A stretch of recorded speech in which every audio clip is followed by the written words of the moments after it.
Natex, Alden Richards and Catherine Bernardo.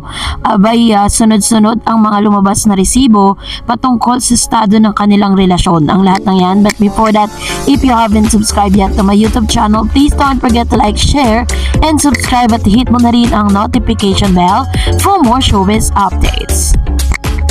Bago tayo magpatuloy sa ating updates for today's video, nais ko po muna of course magpasalamat sa lahat ng mga legit viewers, subscribers, at ang lahat ng mga legit na nagmamahal at sumusubaybay sa lahat ng ating mga updates. Maraming salamat po sa inyong panonood.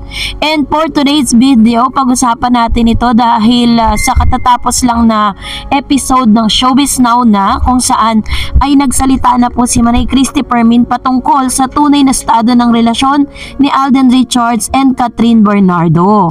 Dito po ay may mga resibo tayong nakita, no? Kasi sa Twitter pinag-uusapan po ito dahil naspatan ang ilan sa mga regalo ni Mr. Alden Richards with Miss Catherine Bernardo. Una na dito kasi favorite talaga netong si Alden Richards na nagbibigay po siya ng orchids at yun po ay nasa backdrop nandun po sa likod ni Miss Catherine Bernardo nang napicturean po siya kasama ng kanyang mami at ng kanyang daddy nung tumanggap siya ng award sa PAMAS. Of course, hindi pa rin po nawawala si Mr. Alden Richards bilang trending na meron pong 3,519 posts. Talagang pinag-uusapan pa din hanggang sa ngayon. So, sino po yung nagsasabi na laos na si Alden? Diba? Marami po kasing mga bintang, marami pong mga nagsasabi na laos na raw si Alden Richards kaya dumidikit kay Catherine Bernardo. Ito ba yung laos na sinasabing konting kibot lang lagi siyang pinag-uusapan? So, sa Twitter, ito po yung post 19 hours ago. The orchids at Catherine's house look familiar. It is similar to the orchids Alden gave to his mother figures last Mother's Day. Is the orchids at Kat's house also from Alden? Alden Richards, do you own a flower shop? Kasi parang ito po yung ito yung isa sa mga manifestasyon na talagang si Mr. Alden Richards galing kasi mahilig po talaga siyang magbigay ng mga orchids kasi that's really special for him. Binigay niya rin po ang GMA Sparkle na attorney Goson, yung anak po ni attorney Goson, binigay niya po niyan. Kasabay ng mga ebidensyang ito ay ilang episode na rin na pinag-uusapan po sa isang Showbiz Online at Showbiz Now na ni Manay Christopher Min ang tungkol nga dito kay Alden Richards and Miss Catherine Bernardo, yung mga sunod-sunod po nila na kung saan halatang halata na talaga na kulang na lang ibandera nila sa publiko na talagang sila na nga. Pero dahil nga katulad ng sinabi ni Mr. Alden Richards sa kanyang mga interview na mas gusto daw di umano nito na pribado yung kanilang relasyon kasi hindi naman daw kailangan pang i-announce yun sa publiko. Yun po ang sinabi ni Mr. Alden at sinasabi niya na what you see is what you get, which means kung ano yung nakikita nyo, yun na yun. Hindi na po nila kailangan i-explain. At dahil dito, narito naman ang ilan sa mga ulat po ni Manay Christopher Min. Kaka-upload lang niya nito kanina lang. At sinabi niya nga na parang araw-araw talagang magkausap itong dalawang ito. Panoorin natin ito. Mag-white ka or mag-black ka, ganun ganitong gamitin mo. Yun pala yun. At hindi sila talaga pinaghihiwalay ng panahon ni Catherine Bernardo. Nag-date. Sinalubong muna. Nakagaling ng Thailand sa TVC shoot niya. Nagsalubungan kagad. Kinabukasan nag-date sa BGC. Tapos kahit na naka-face mask at naka-cap, hindi pa rin naitago ang kanilang mga identity, di ba? At kinabukasan sa PAMAS Awards, magkasama pa rin. Inseparables na talaga. Hay, basta nakakatuwa sana sa isang linggo, meron tayong prueba na sila namin na. Oo. At saka, yung palang May 25, yan pala dapat anniversary ni Catherine at ni Daniel Padilla. Yun yung araw na nag-date sa BGC. Sa BGC. Kaya ang dami-daming nambabash na at si Alden na talaga ang kasama mo. Wala po tayong magagawa. Nagbabago po ang panahon. 11 taon naman po nila yan na i-celebrate yung May 25. Yung pang 12 taon na nakapanginayang, wala tayong magagawa. Talagang ganoon, di ba? Basta ngayon, basta Alden Richards, markado. Basta Alden Richards, kinokopya. Basta Alden Richards, binabash.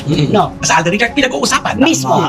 Ang lahat ng nakatutok talaga kay Alden Richards. At sana wag na wag siyang magbago talaga. Di ba? Di ba yung itsura ng tao, yung mata, doon natin nababasa kung ano ang ugali. Bintana ng kaluluwa yan eh. Di ba? Windows. Isa nga sa mga ine-emphasize nitong si Manay Christopher Min sa kanyang Showbiz Now na parang even daw di umano yung isusuot nitong si Alden Richards ay si Miss Catherine Bernardo ang nagde-decide for them. para nga naman doon sa okasyon na pupuntahan nila mas magko-complement yung kanilang suot. Katulad po na nag-promote sila ng Hello Love Goodbye and now Hello Love Again. Parehas po yung kulay ng damit nila. They wear white colors. Ganon din si Alden Richards. Tapos kasunod nito ay meron din po silang isinuot na recently sa PAMAS Award, si Miss Catherine daw di umanong nagsabi nito that he really need to wear black suit para po talagang mag-match dun sa suot ni Miss Catherine.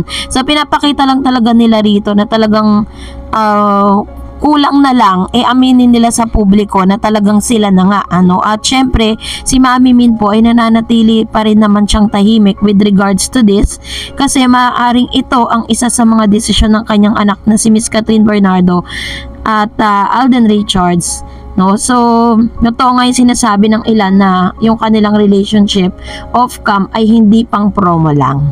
So, dahil dyan, magbasa tayo ng ilan sa mga komento at reaction po ninyo patungkol sa ating update sa Facebook page. Unahin natin si Ma'am Salva Palomilo. Sabi niya, hindi na binigyan ni Catherine ng chance si Daniel kasi nga malalim na sila ni Alden. Ibig sabihin, di pa break si Daniel at Catherine ay buo na ang Catherine-Alden relationship. Kaya talagang mag-aaway nga sila ni Daniel kasi may something kay Catherine. Syempre, makakahalata ng karelasyon mo kung may ipinag-iba ka na mula Hong Kong nila ni Alden. Di ba siya nga ni Alden? Sabi nga ni Alden, hindi dapat sinasabi lahat sa media. Better keep it personal. What you see is what you get.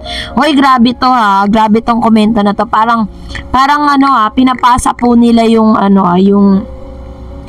sise dito kay Miss Catherine Bernardo. Syempre, hindi naman po papayag itong si Ma'am Severina Bautista. At least na-realize niya before makasal na may mas deserve. Sabi naman ni Moniel Chanel, that's the life in showbiz business. Approach temptation at everyone and everywhere. Heart with okay emoji. Ayan. Syempre nga naman, 'di ba?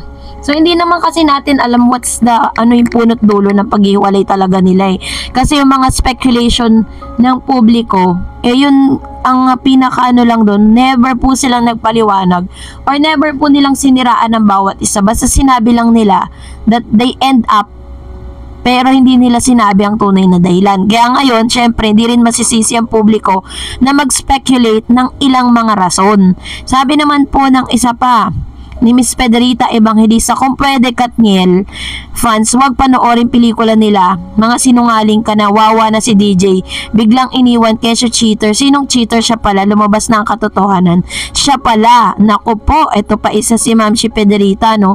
Alam mo, dami po talaga, parang porket si Miss Catherine Bernardo yung unang nagkaroon ng pinapakita sa publiko, 'di ba? Parang napunta sa kanya lahat ng sisi.